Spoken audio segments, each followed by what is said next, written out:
Welcome to the Dr. DC podcast. My name is Colin, and next to me is the doctor himself. Hello. And as always, we're joined by our producer, Richard. Ahoy, hoy. Each week, we talk about the world of DC Comics and field questions from listeners like you, while I stare endlessly into the void, contemplating existence. Yeah.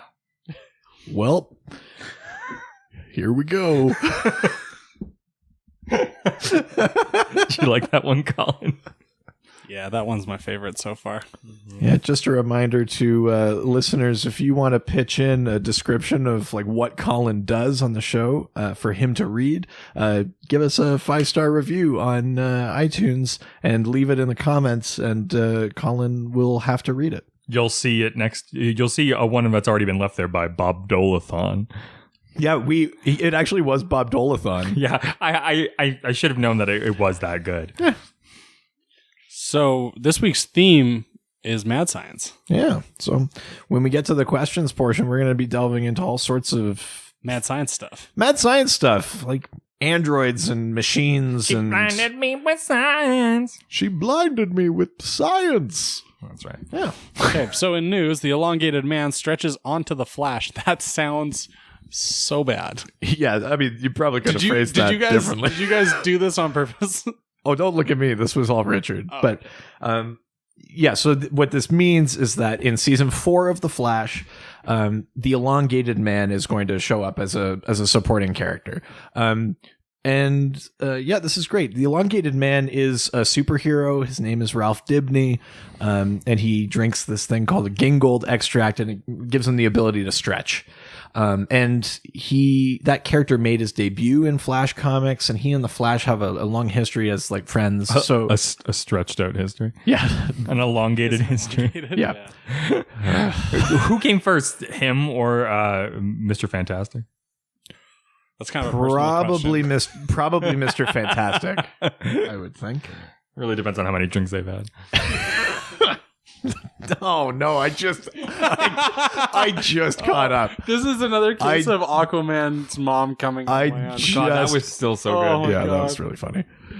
Yeah, so he's going to be on the Flash. So that's exciting. Yeah, he is. Yeah, he's going to be all over the Flash. Stretch onto the Flash. Hey, what's next? Oh, good. Nicole Kidman is heading back to Australia to start shooting her part in Aquaman. Is that a superhero? Kidman. The Kidman. Yeah, Nicole Kidman. Nicole, quote unquote, Kidman. Yeah, that's right. Yeah. Her last name is also Kidman. Yeah, so she is in the Aquaman movie. She plays Atlanta, which is Aquaman's mother. She was the Queen of Atlantis. Oh, speak of that, then. Yeah, but that was a frighteningly apt segue. So she's playing Atlanta. So I guess she's starting to film her scenes for the movie, and presumably will be filming some scenes with Thomas Curry, with Aquaman's father. Being played by I can't remember the actor's name, but he was Jango Fett. Oh wow! Yeah. How do you feel about her being in the movie? I don't necessarily love Nicole Kidman performances, but age appropriate though. It's you're not wrong. And if you're looking for someone to kind of play like I'm going to use the wrong sort of adjective here, but like wispy, ethereal, kind of like sea queen, that kind of makes sense. I kind of see it. I don't imagine her part is that big. It's probably mostly flashback or mostly like with like Arthur as a child. Isn't she from Australia? She is. Yeah. Do you think she can have an Australian accent in it? Probably not. I don't think so. Wait, Aquaman. I think that's New Zealand. Yeah, I know. I was good. Yeah. I'm impressed that you did any Aquaman, come here. I don't think she'll do that accent. You eat your spaghetti before you go out and see the D. So, Nicole Kidman, I know you're listening. I apologize. She just stopped. Yeah. She's tuned in. No longer a fan. Warner Brothers and it says Warner Bros. Warner Bros. Times Warner Inc. are planning to go all in for an Oscar campaign in the hopes that Wonder Woman will be the first comic book superhero movie to win a Best Picture nomination. Yeah, I mean, there. I think I covered it. Yeah, Let's move Yeah, on. but I mean, what's the? Do you think it's likely? okay. So some people are like, if you can imagine people reacting poorly on the internet. You mean to a woman winning an award? Yeah, and I mean, a superhero movie they're- winning an award? So I think that's the reason that they're really pushing it. And like, guess what, everyone at home, if you didn't know this already, you do campaign for Oscars. It's not just like the best person It's not wins. just like, oh, we liked your movie. So they're doing that with Wonder Woman. They're putting a lot of like their marketing and campaign machine into the Oscar nomination race. I think it probably. I mean, it's a well-made film. It probably could stand up to some other ones, but, and this is going to shock some people, but like in a year like with Logan to me is maybe like a better made film. You know, if you're talking about something to win Best Picture, I probably had a better time at Wonder Woman. I probably like enjoyed myself more there. But Logan is arguably like the better made film.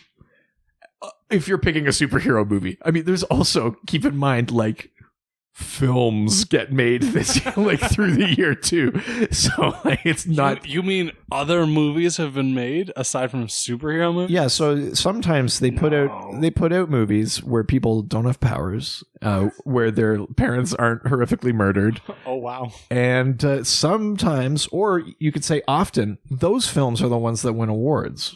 Like Finding Nemo. No one's parents get horrifically murdered in that film. Oh God, you need to watch that movie. Yeah. But yeah, I mean, like, I think they should go for it. Patty Jenkins did a terrific job. She'll love that. I think she did a great job. Do I think it's going to win? Not really, but I don't see why you wouldn't campaign. Director says Shazam will be most lighthearted film to come out of cinematic universe. Yeah, that's, I mean, not a hard thing to accomplish because the movies have been relatively dark so far. But Captain Marvel, as he was originally called, but Shazam, that character... treading on some real thin ice there. I'm trying to appease everybody. Shazam! That character comes from like those early days of comics, like in the 40s, and he was a very like gee willikers like kind of character. And one of the parallel Earths of the multiverse, Earth 5, is still that gee willikers version of like 1940s, 50s of Captain Marvel, where like he's like, oh boy, I can fly like that kind of stuff. Like he surprises himself. Oh golly, gee, look at this new superpower. So I mean, like I think. I think it's kind of interesting. Thanks, Mr. Wilson. And it works for that character too, because the thing with Shazam is that he's a child who, when he says Shazam, is turned into an adult with superpowers. Like it's literally like a kid's dream is to you get to be a grown up and you get to fly and you're super strong. So like it makes sense for a movie to be very lighthearted to reflect that sort of like childlike sort of wonder. So yeah, I mean, I'm glad to hear that that's where they're going, that he's not, it's like Billy Batson's a heroin addict until the wizard gives him superpowers, right? Like, so what's the word for crusty adults to become joyous young kids again? Masturbation. Oh, no. Is that the word or the Why would you just say the word? Fine, jeez. I'm not uncouth. Jerking off there. Is that what you guys are looking for? No, but you have to say the word, though. We're not talking. We're not. No. I can't believe Colin and I are on the same page. Wow. We've really like passed through the looking glass. I'm just going to stare endlessly into the void over here for a while. Yeah. As you're wont to do. So Tom King is taking on Mr. Miracle. Yeah, so Mr. Miracle is getting like his own solo series in the comic books. For those who aren't familiar with the character, he's part of the race of new gods, so that includes like Steppenwolf and Darkseid. But no one's ever taken on this before since Jack Kirby. Untrue. There have been Mr. Really? Miracle series. Oh, okay. There was one with the second Mr. Miracle, Shiloh Norman, and that was that Grant Morrison? Oh. This one isn't. Morrison. Yeah. So Mr. Miracle is of the race of new gods. He's actually the son of Highfather, who is like the good opposite of Darkseid. He's like the Godfather, but the high version. But he is given to Darkseid. Like they swap sons at one point, like as part of a truce between the worlds of New Genesis and Apocalypse. And so Mr. Miracle is raised on Apocalypse in this sort of like hellscape, in this like torture orphanage, basically. But he's the world's greatest escape artist. So he escapes from the orphanage, he escapes Apocalypse, and he, with the help of his New Gods technology and his skill, he's been a member of the Justice League before, and he helps people on Earth, and he's a really interesting superhero. So I'm excited to see a proper Mr. Miracle series again, and I wouldn't be surprised if we eventually saw Mr. Miracle, in movies in future, especially because we're already setting up the New Gods. Tom King actually has a really interesting backstory. Do you know what he used to do before? He was like a spook, wasn't he? Like He's a CIA officer. Yeah. Actually, if you read, Can't be trusted. But he's kind of like. Did he work on Nightwing? But the Nightwing title, like the Dick Grayson title, for a bit just became Grayson, and he became like a super spy. And I think I was kind of like inspired by that. He created a lot of like classic books, like the Sheriff of Babylon, things like that. But I mean, he's kind of been like in obscurity for a long time, I think. He's been but he's been doing some like pretty high profile work for DC lately, including writing the Batman main title. So yeah, I'm very excited. Mr. Miracle's a fantastic character, so it's on my pull list. DC Comics introduces children to the Justice League, and they freak out. No, not just like children meet the Justice League. It's Justice League meet the children. In the Justice League comic, they have encountered their possible children from a possible future. What? Yeah, so they're illegitimate children. Is this going to be like baby, like Aquaman and? No. Like they as like grown though. Like they're encountering. I was wondering if it's gonna be like a Muppet Babies kind of situation, but no. So like for example, there's a character who is like the daughter of Aquaman and Mira. Babies. They're all like new parents, pushing strollers. I got up last night. Can we please add this to the list of movies to make that are like? Was it 5 make men, them 1 woman, and 6 babies? Normal people. So wait, we're adding this to the thing with like Superman fixing the photocopier. Oh yeah, that's right. Okay, right. Yeah. So it's just like an arc in the comic books. People shouldn't really like put too much into it because, as with many time travel stories involving the future, this is just a possible future. There are many versions of quote unquote the future in DC Comics, and very few of them are concrete. So this is just one possible one, and we're getting a little window into, what the kids of the Justice League might look like. Great pitch for the summer film of this superheroes with children thing. It's okay. Like, she's a Wonder Woman, but she's a terrible mother. And it's just like hijinks ensues. So wait, are we setting feminism back? No. She's just like, I don't know.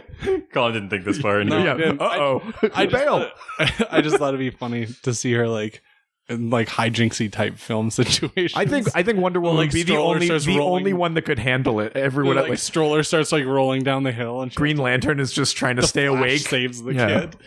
Yeah, exactly. It's fine. I got this. Yeah, Batman is like constantly looking over his shoulder because he thinks that's what happens to parents after you have kids. Oh, I think that's a good note to end on. That was the punchline. Yeah, that's amazing. Good.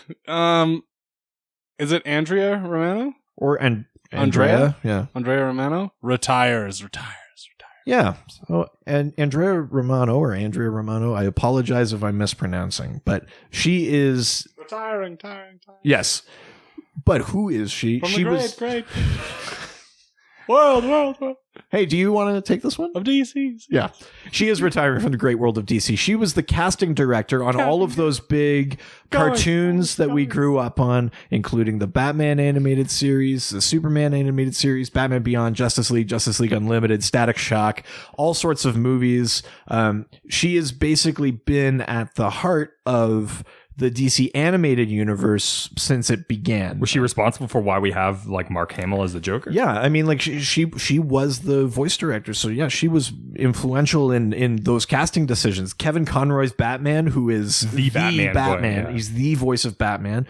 Even Mark more Hamill's so Joker. than Mark Hamill's Joker, I think. Yes, yeah, because there have been different versions of the Joker, even in movies where Yeah. Kevin Conroy is still the voice of Batman. Yeah, like very few different Batmans have their. Yeah. But so so she's kind of instrumental in all of that. And those worlds which are so predicated on sound, not just like the orchestration, because that Batman animated series was had an incredible sort of like symphonic sort of score. Yeah. But also like the quality of those voices, when you think like, is it Michael Ansara was Mr. Freeze, and the way that voice kind of echoes in that Heart of Ice episode. Mm-hmm. It's Ron Perlman, I think, played Matt Hagen as Clayface. Oh, that's right. And Jeffrey Combs, who, for Star Trek fans, was like the sniveling weasel of the Dominion on DS9. So good. He voiced the Scarecrow in the new Batman adventures, and most recently voiced Brainiac in Injustice 2. And these voices are... Yeah, I mean, they're iconic, and Andrea Romano is at the heart of that. So, I mean, it's well-deserved, it's well-earned retirement, but yeah, definitely someone to be missed. Well, we tip our hat Tip. to another great No. Yep. Colin, stop staring into the void. Finish your sentence. I got lost out there again, you guys. Did the void stare back? Oh, yeah, right into my soul. Yeah. Soul. So spooky. No, I think that's great. That Did you ever see the Batman animated series? I'm gonna always ask.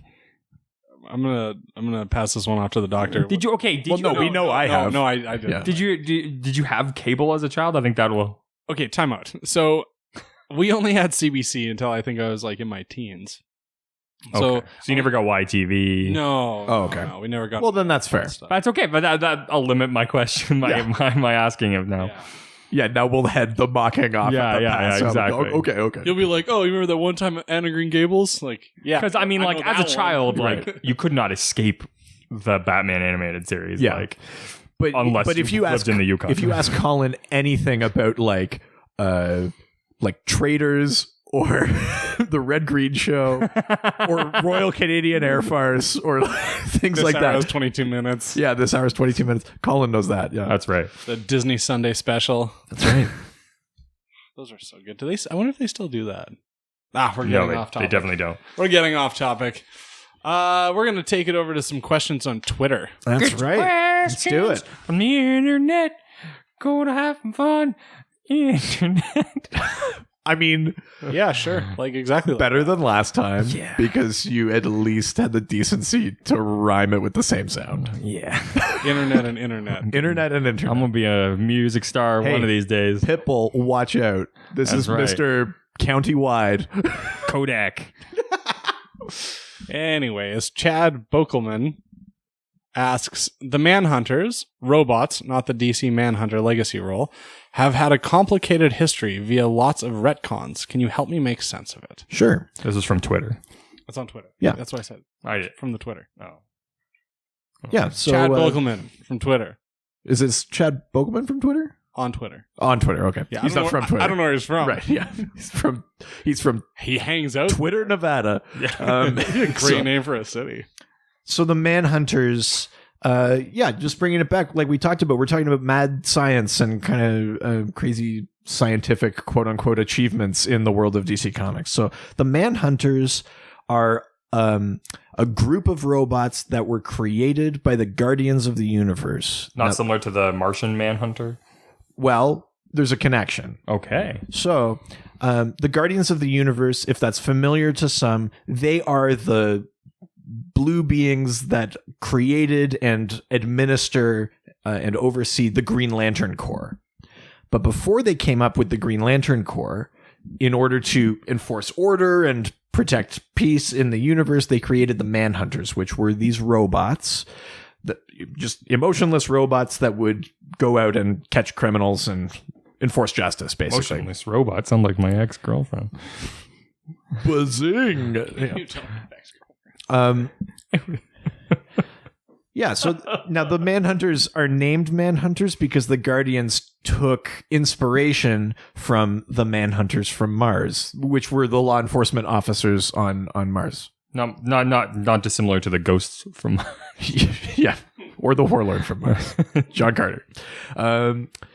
Yeah, so now these Manhunters, they were, like I said, they were robots. They were emotionless, and this rogue Guardian named Krona wanted to prove that there was a flaw in going emotionless. And so he reprogrammed the Manhunters, and they were no longer able to kind of discern levels of injustice. And they basically decided, as a group of robots, that since crime is sort of born of emotion, and emotion is sort of born of organic life, the only way to enforce order in the universe is to exterminate organic life. And they go to this one sector of the universe and kind of do that. Only 5 beings survive out of like billions on this one world. And yeah, kind of basically creates a future enemy for the Guardians of the Universe. So basically these Manhunters similar to the Guardians of the Galaxy? Basically the opposite, really. Oh, okay. So basically these Manhunters were deactivated, swept under the rug, and the Guardians were like, shit, we need a new idea. And then the new idea was the Green Lantern Corps, where they gave sentient beings with emotion, they gave them power over part of the emotional spectrum, which is the green light of willpower. Willpower. Yeah. Good rate. Now, the Manhunters have come back since then. They aren't just gone forever, even though the Green Lanterns are around. Some of them have been reactivated and like used as weapons. At one point, the cyborg Superman, you basically took over the Manhunters, became their grandmaster, and basically, like, quote unquote, upgraded them with organic tissue. Like, he basically took these robot Manhunters and made them cyborgs like himself. Yeah, and the cyborg Superman is like a very, very dangerous villain. So him in command of those Manhunters is like a worrying kind of prospect. So yeah, I mean, like, this definitely qualifies as mad science, right? Because these are the Guardians of the Universe are like, hey, how do we like enforce order and peace in the universe? Like, oh, well, we'll make a robot and tell it to punish anyone who's bad. Should we tell it what bad is? Should we make it easily reprogrammable? Oh, I'm sure it's fine. And yeah, that's kind of how that went.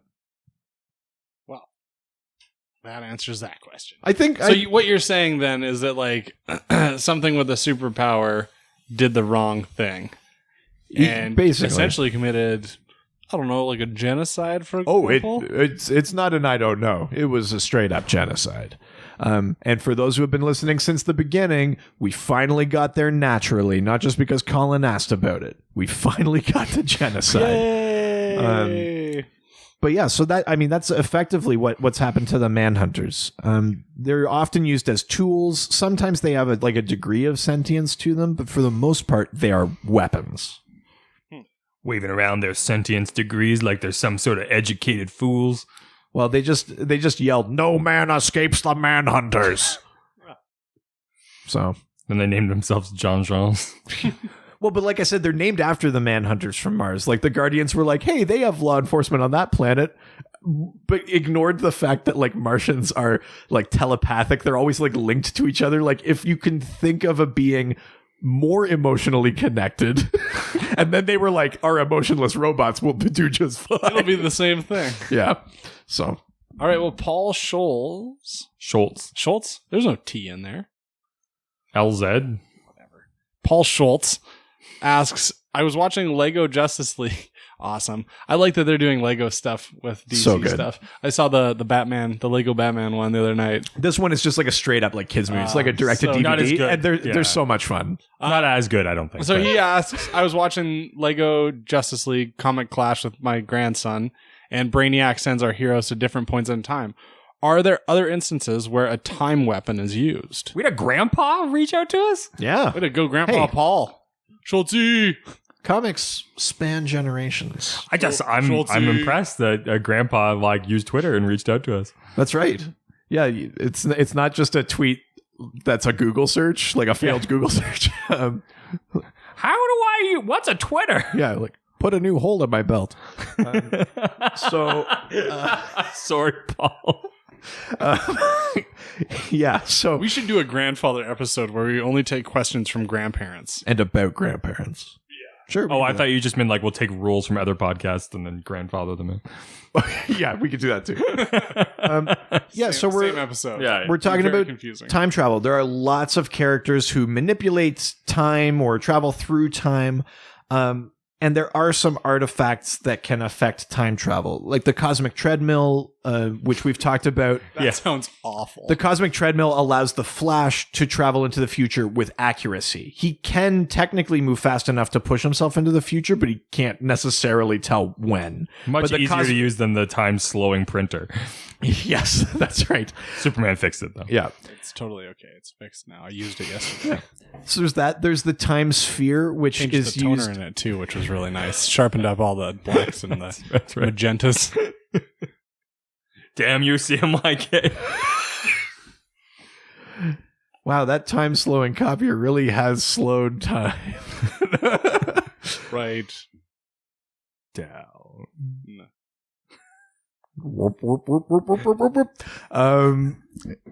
That was my time effect. Yeah, no, I figured. Not as. I figured it wasn't your Ukrainian Popeye. Yeah, because it didn't sound like choking. It's more like Zoidberg. So there are some other artifacts that also affect time travel. There's the time sphere, which is used by the Legion of Superheroes and Rip Hunter. Booster Gold is able to travel through time as well. I thought this might be an interesting time, though, since he mentioned a time weapon, to talk about a character that we haven't mentioned yet at all, called Chronos. Chronos, the time bandit. He is the arch enemy of the Atom. Is that like rock looking dude? Is that Chronos? No, that's not. No. With the purple outfit? No. No. No, okay. It's Prince. He was a rock looking dude. That was rock you're and roll, right. yeah. Nailed it. So Chronos, he had sort of machines and devices that allowed him to manipulate time, but one in particular allowed him to affect how time flowed in like a really like localized area. So he could use this machine to, let's say he was in prison, he could advance time just so that the walls would crumble and collapse, but he would only affect the wall. He wouldn't advance all of time. He would just rapidly put that wall through its life cycle, basically. And that to me is, I think it was used like largely, especially through the 60s and eras like that, as just like a gimmick, like, oh, I'm aging this thing. But that to me is like, that's a scary weapon. That is a terrifying weapon. If you use that on a person. Well, yeah, Without exactly. filament. If you used it on a person, because you're not even affecting all of time. He's not just saying like, you know what, I'm patient, I'll wait 1,000 years in the future and I'll be out of here. He could just age you, or just like your liver, or like, you know, like you could get really messed up about it, you know, like he could just, you could like age a tree until it falls over. You could like age a building until it collapses, or you could, like, who's to say he couldn't age the sun until it explodes? You know, we don't know what like the limit of that piece of technology is. And that to me makes it like very, very terrifying. Yeah. And especially in the hands of someone who we know is a criminal. You know, like he's not Well, he was behind bars, and he made those. and bars. then he wasn't. He just made all the bars fall.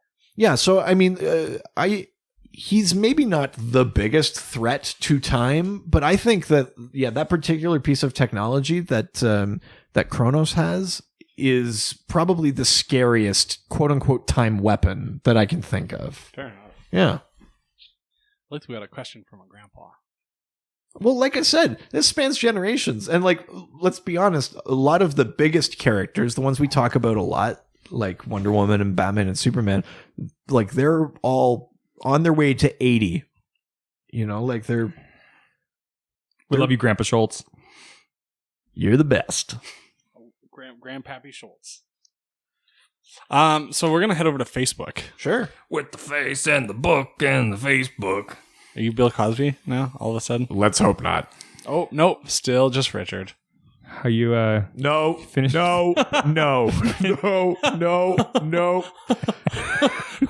I railroaded that whole interaction before it happened. You could just sense where This is my time travel power. It's stopping this from happening.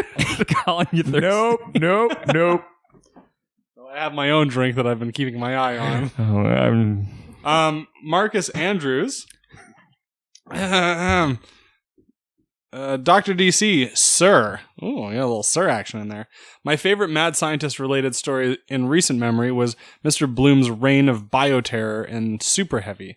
Implementing seeds into low-class criminals, giving them superpowers they couldn't control was an interesting way of talking about drug dealing, slumlording, and gentrification. I had my own super heavy bioterror in the bathroom earlier. Not done yet. Batman. God damn it. Are you done? You good Nah, now? I'm good, I'm good. Batman has had to deal with a lot of biochemistry in his tenure. Langstrom's Man-Bat to Joker's laughing gas. What Batman villain in your prognosis has the dumbest try at bioterrorism? Lord Dr. DC Vanier Palats. What's all? Pulatsky Esquire Sr. I don't even know who most of that is. Yeah, that last bit, That sounds made up. Yeah, that sounds like a last name I don't have. That sounds totally made up. But you have a hyphenated last name? No. Oh, okay.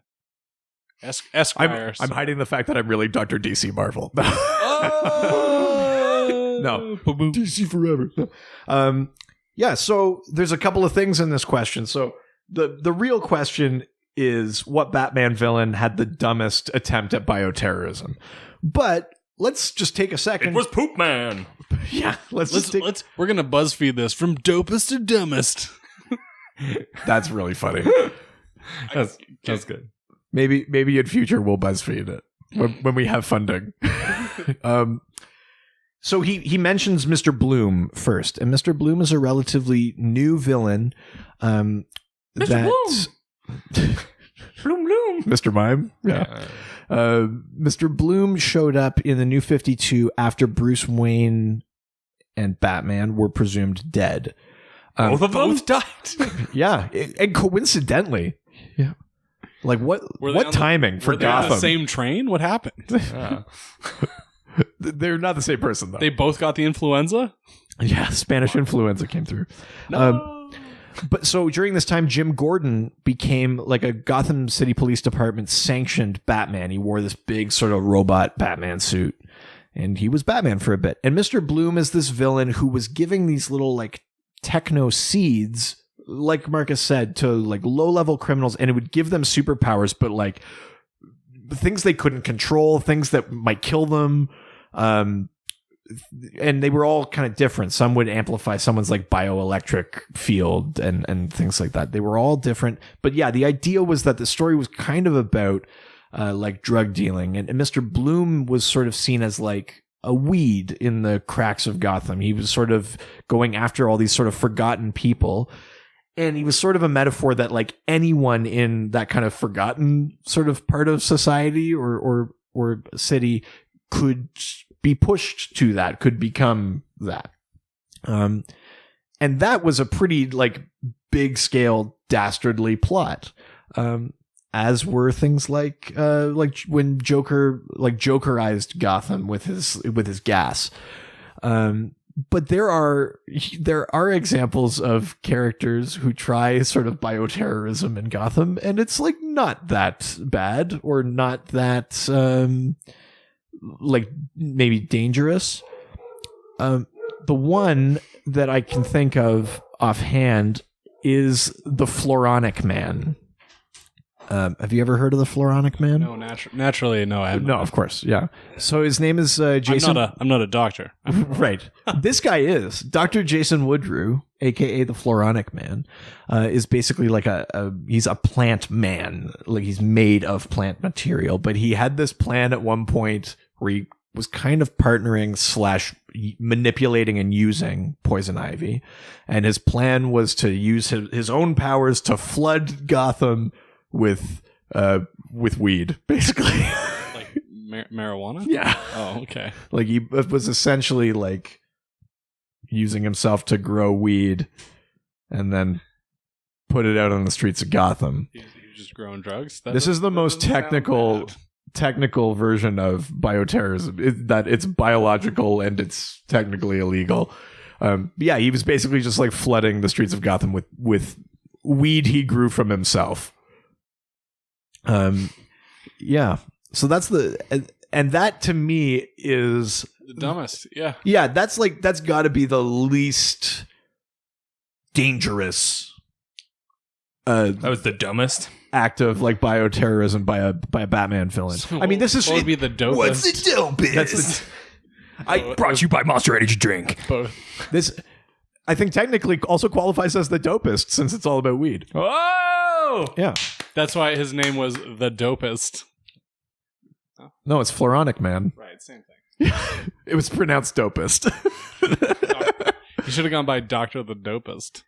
Yeah, so I mean, like that to me is, that story came out in like the 70s. So there was like all of like the fear mongering about reefer, all that kind of stuff, right? But I can't think of a version of sort of like biological or chemical evil doing that's sillier or, in hindsight, less of a threat than that. Yeah. It's kind of sad to think that happened in the 70s and people still have that same mentality. Yeah, I mean, well, Womp womp. I think that, yeah. So we're going to scooch on over to Reddit. All right. Reddit. We haven't been to Reddit in a while. No, Redditon. That's because I haven't posted for questions on Reddit in a very long time. They tend to not like my questions. Hey, Are you Reddit, getting We've bullied? missed you. Yeah. We're happy to be back, Reddit. I'm never going to leave you, baby. I'll never leave you again. Never gonna give you up. Oh, you're going to let you down. Guys. If you made it this far into the episode, you've officially been rickrolled. The most recent meme I can think of. I hate you both. Max Damage 1 says, I have always been a fan of the Amazo android. Yep.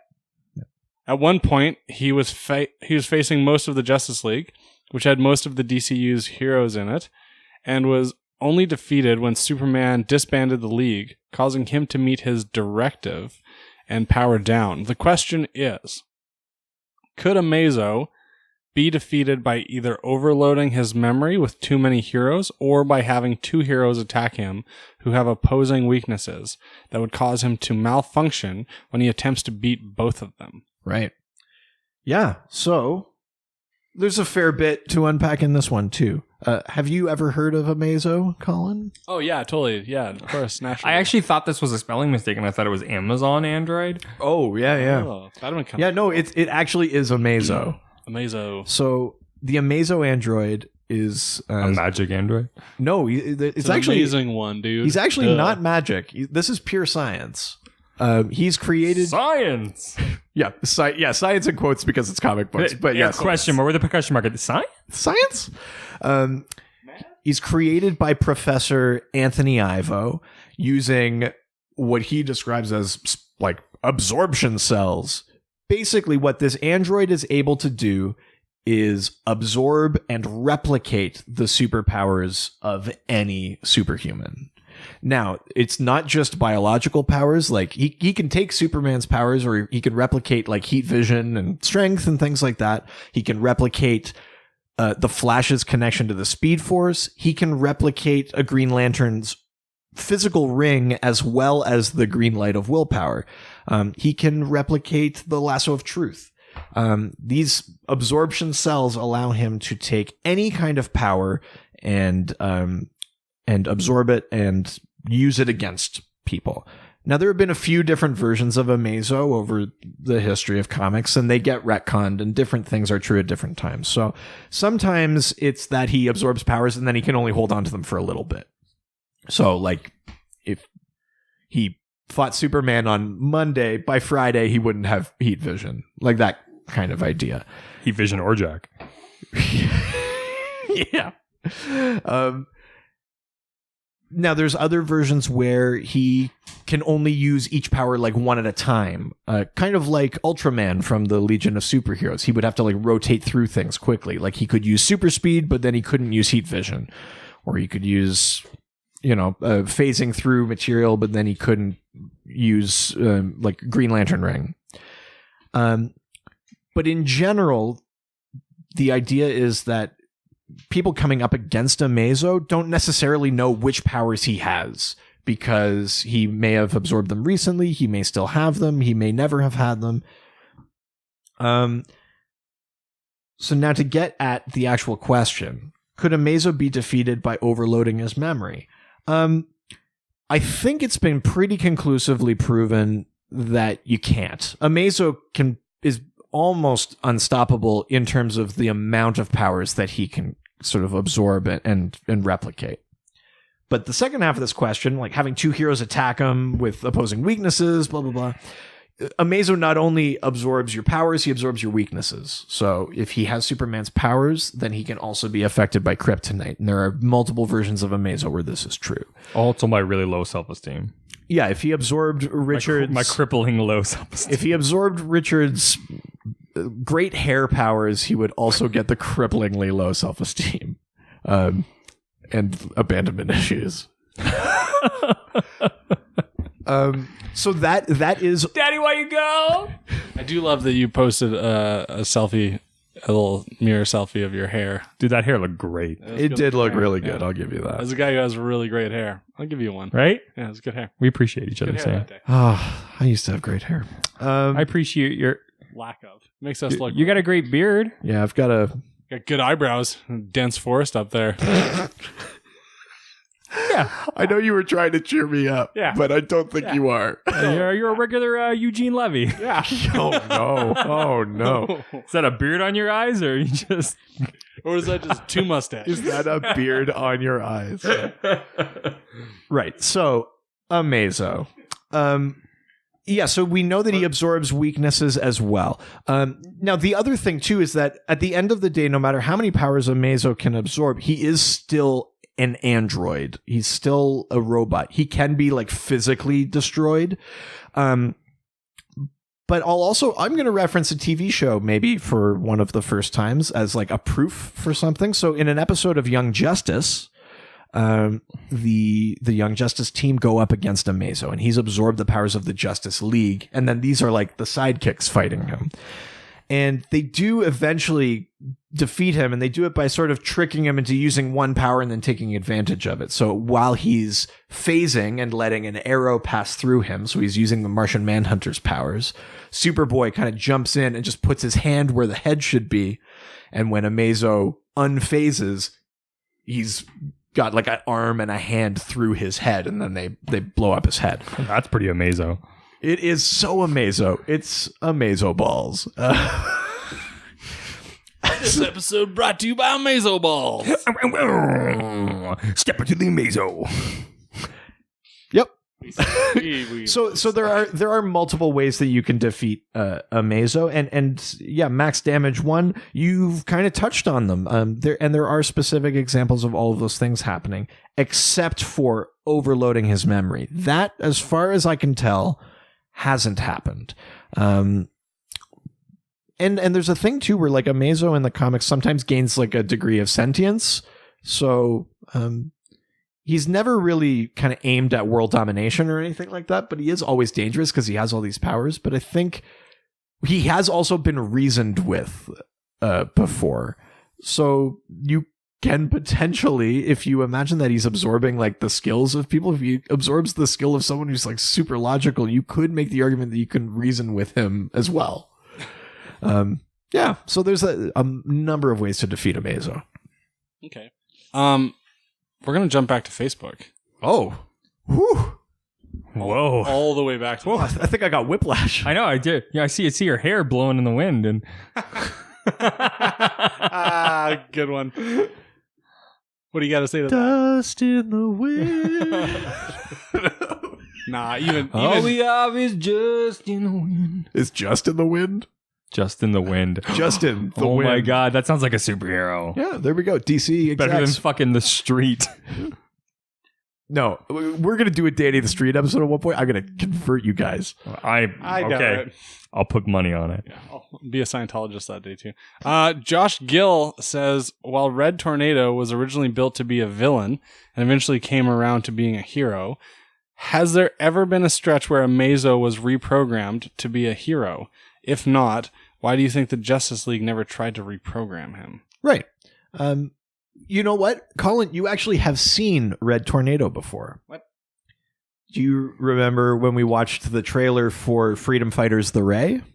Sure, yeah. Totally. Red Tornado is the red android that had like wind powers. Oh! And in that trailer, they like take his android brain. Yeah. I thought that was when you flush a tampon down the toilet.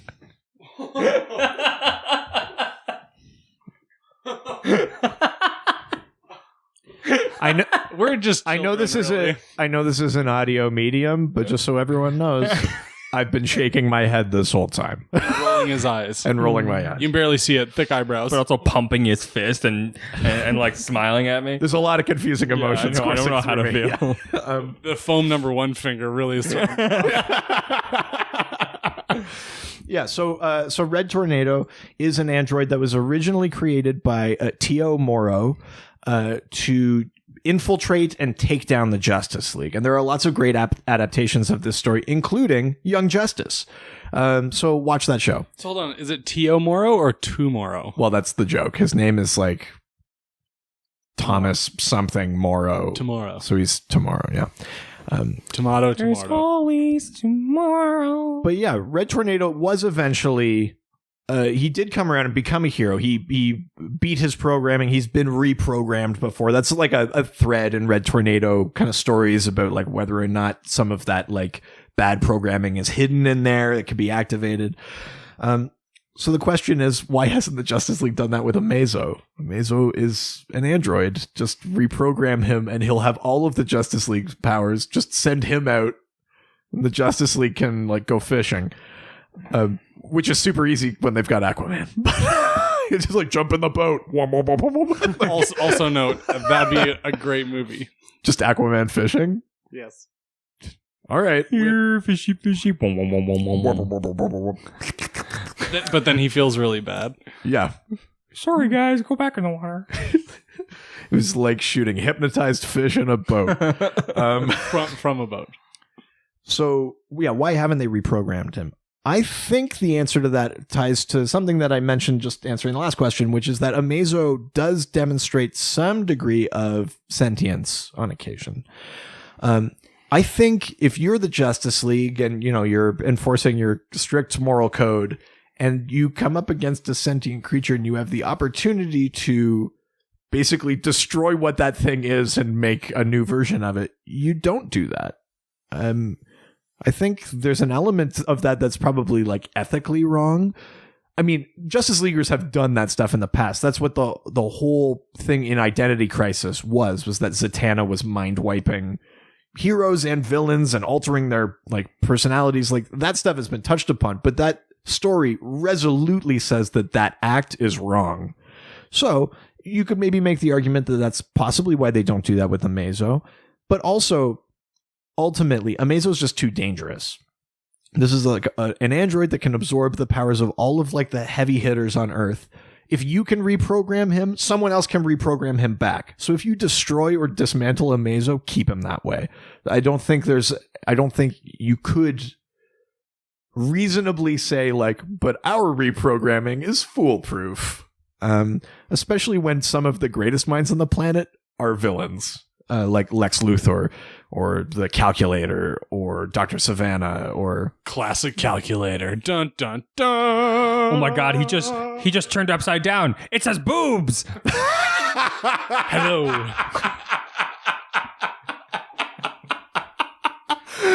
oh my god. I somehow was not ready for that joke. That was really funny. I like that a lot. But yeah, so I think just ultimately, Amazo is just like way too dangerous. This like all of the powers of the Justice League, you can't trust that in anyone's hands. If you can destroy him, do it. If you can dismantle him, do it. Keep him that way. So where does he sit at this point in the comic universe? Yeah. So right now in comics, in the New 52, the Amazo android did exist and was defeated by the Justice League.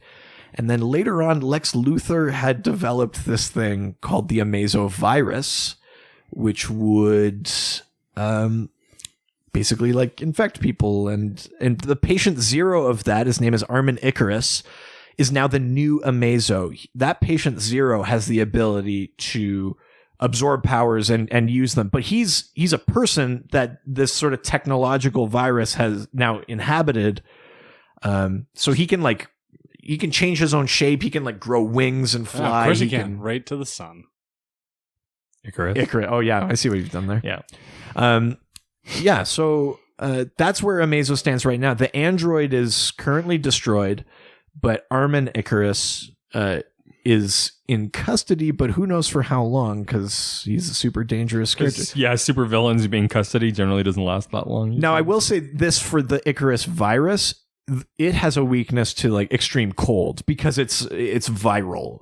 So Captain Cold was actually the key to like defeating these sort of hordes of Amazo virus citizens and to defeating Armen Ikarus. So because he has the cure for the common cold. He is the common cold. Super cold. Yeah, and which I know this isn't technically what we're talking about this episode, but I do want to bring up because I think it's just a beautiful bit of writing. There is a distinction between Captain Cold and Mr. Freeze, beyond the fact that Captain Cold can like wear short sleeves if he wants. Is that Mr. Freeze freezes things. His gun like projects ice. Captain has sweet one-liners. Great, yeah. Chill, cool party. Captain Cold just kind of makes it kind of just uncomfortable enough that you might need a sweater. I'm afraid that my condition has left me cold to your pleas of mercy. Yeah, Captain Cold, on the other hand, is the man who mastered absolute zero. What his gun actually does is like stop molecular movement, as opposed to like shooting ice. And that there's a brilliant moment in one in a series called Forever Evil where he uses it on like an evil version of the Flash and just like freezes his leg and kicks it off. And it's awesome.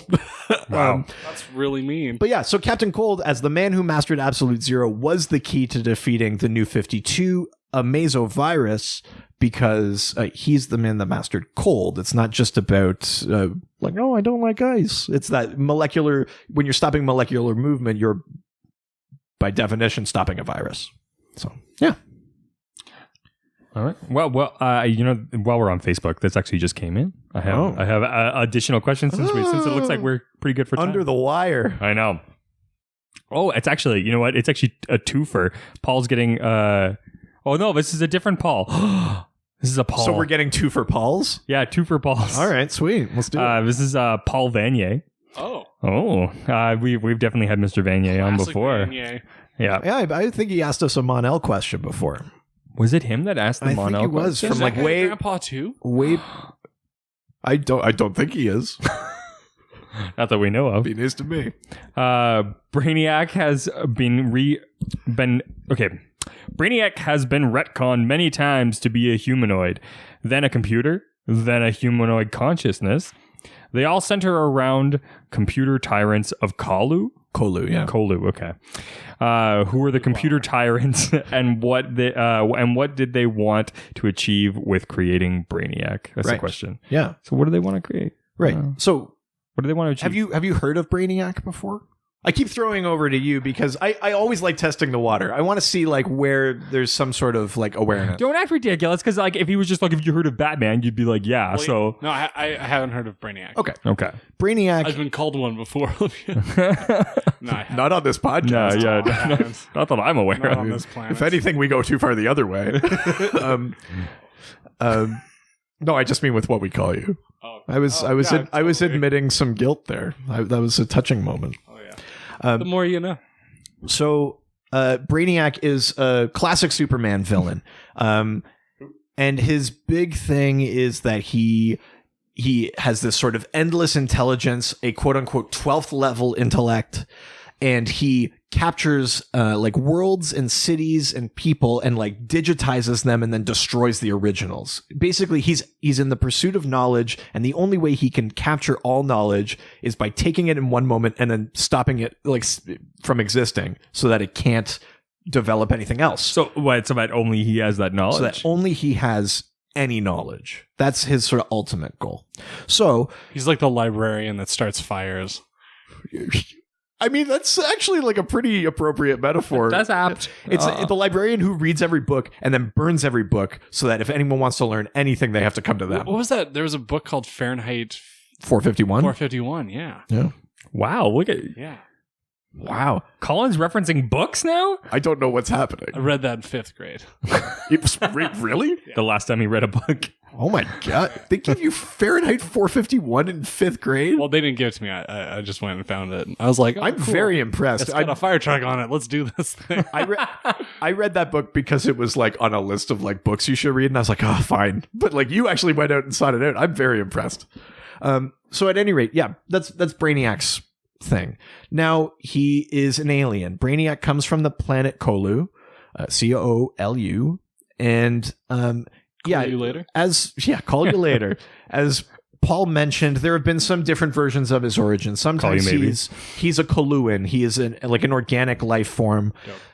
Sometimes he's a machine created by Coluans, like a computer. The truth is I like somewhere. to put Coluans in my coffee. Oh, I like that. Yeah, Coluans and coffee. Were these the same guys that worked with the bag of Cheetos that's the president now? Were they colluding? That's colluding. Oh, colluding. That's Yeah, different. yeah, Is that where they have? That's collusion. Is that where you can get coffee beans and narcotics? That's Colombia. Oh, We're getting a little off topic, but I'm fine to clarify. Isn't there a hockey team there? Some Blue Jackets? That's Columbus. Yeah, so Coluans are an organic race, but yeah, that planet is taken over by something called the computer tyrants. Basically, Coluans are such a sophisticated, like intellectual and like technological race that they basically put their government in the hands of computers, which eventually gain sentience and enslave them.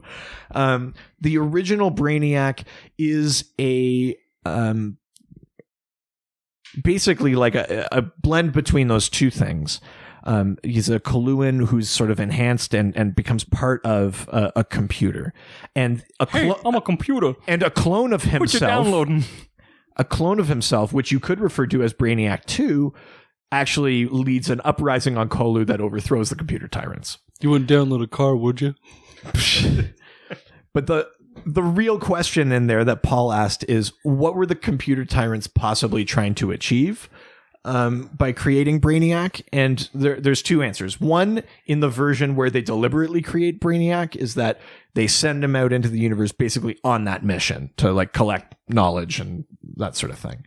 The second one, where the Coluans are fighting against the computer tyrants. In that one, the tyrants accidentally create Brainiac. He's sort of like a byproduct of some of their experience. So they actually don't know that it's happened. They didn't intend for it to happen, and that Brainiac basically becomes more powerful than they ever were. There's a guy who accidentally made him, and they're like, "Way to go, Brainiac!" And they're like, "That's a great name for him." I was trying to make this like really hot girl who like wanted to be with us. Oh, are you talking about those like Japanese like sex robots? No, real science or whatever. Oh, Where they make the hot girl. oh yeah, sorry. your thing, not what I said. But yeah, so to answer Paul's question, there's only one version, and I don't think it's canon anymore. I think it's been retconned out, where the computer tyrants actually intended for Brainiac to exist at all. Brainiac exists in spite of the computer tyrants and eventually becomes more powerful than them and more of a threat. But because of that clone, like the Brainiac 2 that overthrows the computer tyrants, there's a lineage of that family that ends up at Brainiac 5, who is a hero, and he's a member of the Legion of Superheroes, who we have talked about before. So it's all tied together to this history of the computer tyrants, but on one lineage, you have people who were fighting against it, and in the other, you have something created from it that's decidedly evil. So I hope that helps. Do we want to save the Avatar of the Green question for next episode? Do you know what? I can actually do that one pretty quickly. Okay. So this is from Twitter. Avatar of the Green. I actually thought Avatar on the Green sounds like a really fancy restaurant, but no, Avatar on the Green is like a 3D movie on a golf course. Oh, that's true. So Avatar of the Green says, I don't really have a question. I just want to hear Colin's brain melt if the doctor explains the ultra humanite. Yeah. Ah, shit. The ultra I got humanite. stuff to do tonight, you guys. Not anymore. Not anymore. Not anymore. Strap in. Colin's already bleeding from the ears. Way to go, Brainiac. Brought it back. There we go. So the ultra humanite as a character has the very unique distinction of being the first supervillain Superman ever faced. Like in the comics. Oh, okay. He shows up in like Action Comics 13 or something like that. I feel like Gravity was probably his first. If you can even call that an obstacle. But yeah, like for those first few issues of Superman, he's just fighting like crooks and like bandits and things like that. The Ultra Humanite is this first supervillain. Excuse me. And he's this hyper intelligent scientist whose intelligence keeps growing. Like it's expanding constantly to the point where it's actually wearing out his physical body. He can't take his growing intelligence. So he develops this method by which he can transplant his brain and consciousness into another body. So he does it to Superman. No, he should, but he idiot. doesn't. At first, he just transfers into another person. I'm going to take a little drink of water here. Yeah. I just get so choked up when I talk about Ultra Humanite, guys. Drink. Okay, I think I'm ready to talk about it. I hope somebody makes a Dr. DC drinking game at some point. Oh, that'd be so great. If you do, give us the rules for send it. us the rules. Yeah, that's right. Actually, don't send us the rules. Send us the rules and I will follow them. Oh, no. Well, no, because if you guys want to hear us get drunk on an episode. No, but I mean, if they send us the rules, we're going to just like tee off on that. Oh, that's that true. could- Okay, send me the rules and I will tell them when to drink. Oh, okay. Yeah, I like that. Yeah. I feel like we'll break it down and figure it out, though. So, Send me the now rules. that I've composed myself and my emotions are in check and I could talk about Ultra Humanite. So he originally just transplants his brain and consciousness into a woman named Dolores Winters, and he keeps just committing crimes. And then he's basically... As Dolores Winters? And then as Dolores Winters. Oh, she's his external hard drive. I mean, basically, yeah. That's awesome. Look at you. How old is she, though? Because Dolores sounds like she's 80. She's gonna Yeah, but I mean, this keep comic book's from like This the- comic came out in she's like the 20. This comic came out in like She's the like 40s. young and hot. Hot Dolores. Oh yeah, I want to get me some Dolores. No. Ow, ow, ow. Actually, I think she is quite pretty in the comics, but at any rate, Why don't you marry her? maybe I will. You know how much I love the Ultra Humanite. When that body also just can't take the growing intellect, he takes the body of a mutant albino gorilla and transplants himself into that body. And that is his most common form. He's a white giant gorilla wearing like a red battle harness, and his like brain is sort of expanded, like like Mars Attacks, kind of like the way that like the forehead. Well, no, he doesn't talk like that. I just mean like with the forehead and that. Sounds like a girl you dated one time there, Colin. I don't think so. I really don't think so. Wow, you guys just shut me down here. Jesus. I kind of like this Colin and Dr. DC on the same. All right. Hey, this has got to be a no. So Colin and Richard thing. At any rate, that's his most common form. He usually shows up as this like albino gorilla, but he gains powers like some telepathy and things like that just because his intellect keeps expanding. So he was originally. Yeah, he was originally a villain of Superman's, but then those like Golden Age comics became Earth 2 when they were retconning things.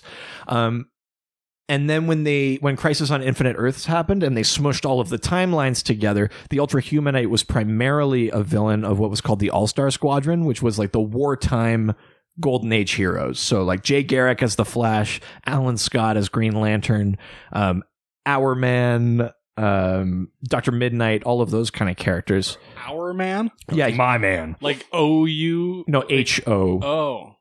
Like he takes a pill called Miraclo and it gives him like super speed and strength for an hour. He's a drug I think addict. they have a pill for you for that as well. If it lasts longer than an hour, call your physician. If that character had been created anytime other than the 40s, I would have thought that that's what it was referencing. Yeah. Yeah, if your superpowers last for 4 hours. I think you should go to a hospital or something. I feel real dizzy. You've been flashing out for the last like four hours? Yeah. It's been 4 hours now? I keep using my powers and it's not going away. Help! Oh my God. We need a Pfizer sponsorship here. Yes. It hurts so much, but it's so impressive. I don't think we could get a sponsorship. We're talking about it going horribly wrong. We're going the total wrong way with that. If you want us to go in the other direction with it, make sure that you give us money. Yeah. But is this like blackmail now? If you want us to stop talking smack, Pfizer. It'd be a shame if someone insulted your product. Nah, just 3 white males. All right, back to the task. Yeah, so effectively, that's Ultra Humanite. Questions?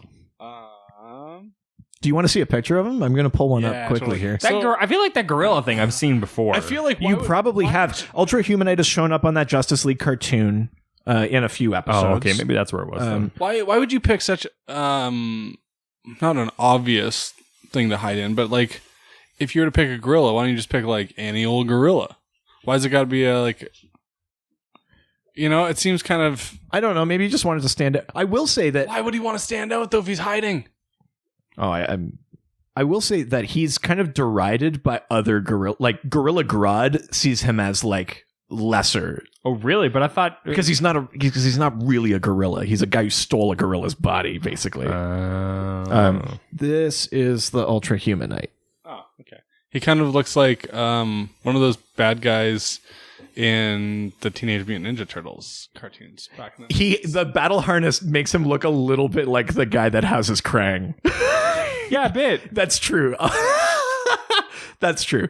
But yeah, that's the Ultra Humanite. So he's super. Dare you to look at that picture again and not think about that. Yeah. So he's super intelligent. Not quite. Got him. Avatar of the Green. Ha! Come get me. Colin survived that pretty well. But that was a pretty cursory thing. But yeah, he's super intelligent. Not quite on par with like Lex Luthor, but very, very intelligent. But he also then gains super strength because he's in this mutant gorilla body. So he's got brains and brawn, which makes him pretty formidable. Yeah. He's got the whole package. And I can't think of a better way to cap off a Mad Science episode than with a guy that performs his own brain transplant surgery. You're not wrong. That's pretty metal. That's pretty metal. So that's meta science. Yeah, definitely. Well, if you've enjoyed this episode and you have questions to ask, make sure to send us an email at drdcpodcast@gmail.com or hit us up on our Facebook at Dr. DC Podcast. We're always over on Twitter at Dr. DC. And if you want to see some of the, I don't know, goofy pictures or whatever. It's a lot of just images of comic books. It's mostly images of comics. Just comic books. We're on Instagram. Dr. DC Podcast. And remember to rate, review, and subscribe on iTunes. That's right. And write those Colin, what does he do? That's I'm really desperate to see more of those. 5-star review with a comment that includes a what Colin does, and we will have Colin read it. Without a doubt, no matter what it says. I don't know why we've agreed. Just sign us off, buddy. Well, like my grandmother says, some kind of sign off. Adios. Aquaman, all the superheroes. They always fight for what is right. Live with danger and adventure, they are men of might.